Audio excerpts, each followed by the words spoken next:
By now, the hype behind Modern Warfare 2 has reached a ridiculous level.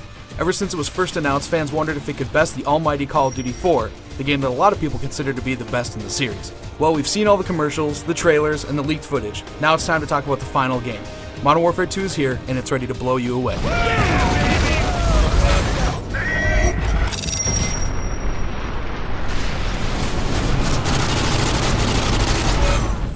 Let's get one thing out of the way first. This game is gorgeous.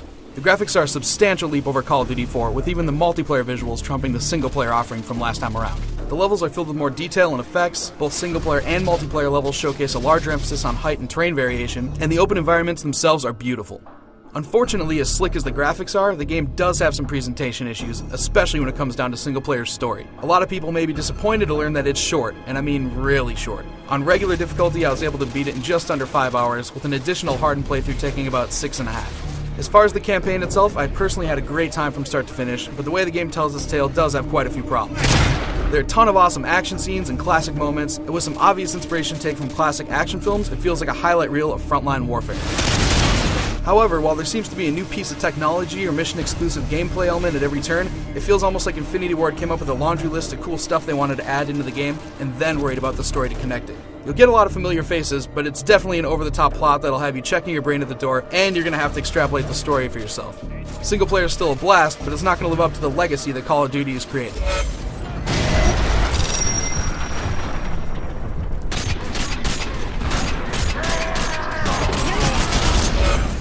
When you get down to it, this is the same great Call of Duty gameplay you know and love.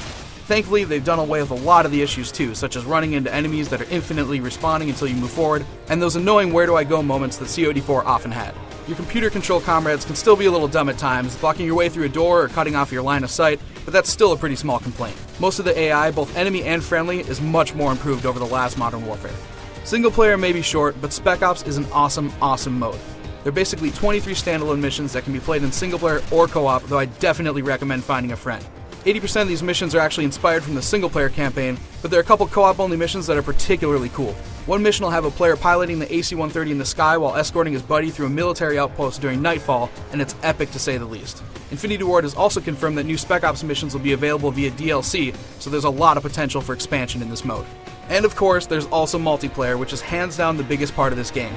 I'm a seasoned Modern Warfare player, and let me tell you, the multiplayer is more balanced and fun to play than it was in Call of Duty 4. There are way more unlockables, and you're constantly being rewarded for playing the game. You'll find more weapons, a huge list of gun attachments and perks, and each perk now includes a new pro mode that acts as a secondary function once you unlock it. Death streaks are going to help newbies feel not quite so dominated, though seasoned players are barely even going to notice them, and all those worries about it screwing up balance should be tossed out the window straight away. Hands down, the highlight of multiplayer this time around are the kill streaks. The sheer amount of strategy worked around these kill rewards is pretty limitless.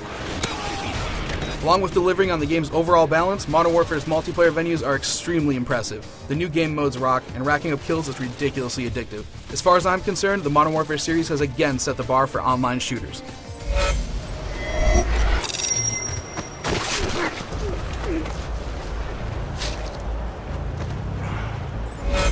When you look at the total package, Call of Duty Modern Warfare 2 is an awesome experience all around. Multiplayer is a serious improvement over the already impressive COD4 design, Spec Ops allows for some great co-op action, and the single-player campaign is filled with some very entertaining scenarios, despite the fact that more work needs to be done on storytelling and developing the franchise's cast.